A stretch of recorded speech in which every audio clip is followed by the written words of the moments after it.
Vorrei fare una domanda al maestro Ivory e una ad Alexandra Maria Lara. Lei vorrei chiedere, nei suoi film c'è sempre un'attenzione particolare all'Italia, vedi a Roma Vita View con la Toscana e qui per esempio il richiamo a Venezia con la gondola. Vorrei chiederle qual è il suo rapporto con l'Italia, con la cultura italiana, mentre ad Alexandra Maria Lara vorrei chiedere quanto è cambiata la sua vita dal film con Coppola che 2 anni fa ha presentato qui a Roma.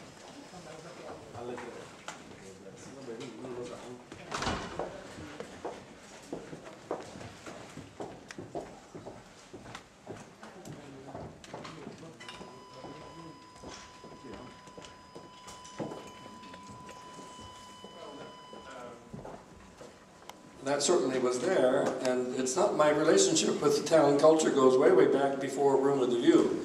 The first film I ever made was in Italy, in Venice, and I was a passionate, am still a passionate admirer of things Italian and Italy, so yes, it appealed to me that the gondola and the symbolic value it had in the story for the people who sent for it and brought it all the way to South America, and that affected me, and their desire to, they always thought of Venice as the sort of honeymoon city, and they always wanted to go back to it, and I've always wanted to go back to it, and I have gone back to it many times. So yes, there is a long sort of relationship and many happy feelings.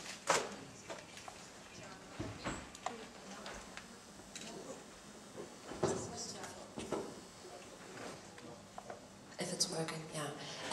So yeah, it was 2 years ago here in Rome, and it was the most amazing experience. Unfortunately, Francis Ford Coppola's film was not as successful or appreciated as I think he hoped, but I personally think that maybe it's a movie that with time will get another chance, because it is a very interesting movie, and I absolutely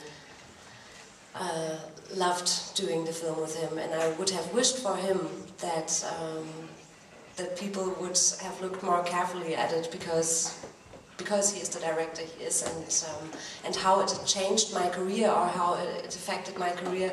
Well, after talking to James on Skype, I was thinking, well, maybe he thinks if Francis Ford Coppola worked once with me, I can't be that bad.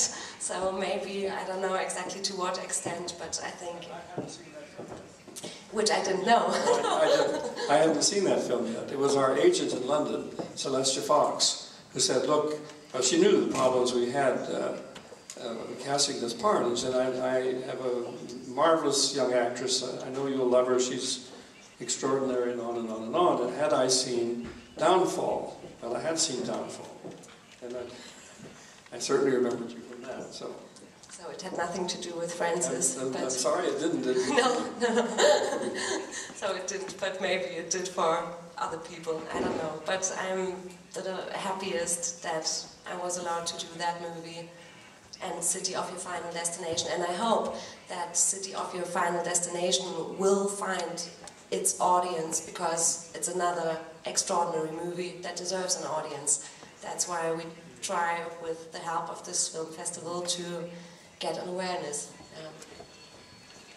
I disagree with Mr. Ivory, since I don't consider Deirdre a bitch, but a cultivated woman, a tough cookie, a realistic woman that is mismatched with a dreamer. And she goes to Uruguay, and she has the unfortune to be in the worst place in the worst time. She thinks and speaks straight to the wrong people. Are you Fräulein Lara? Agree with me? I absolutely love to hear what you're saying there, because that's exactly what I told myself every day before going on set. This woman is the way she is, because you described it so beautifully, I could never ever repeat it, but I absolutely agree with you.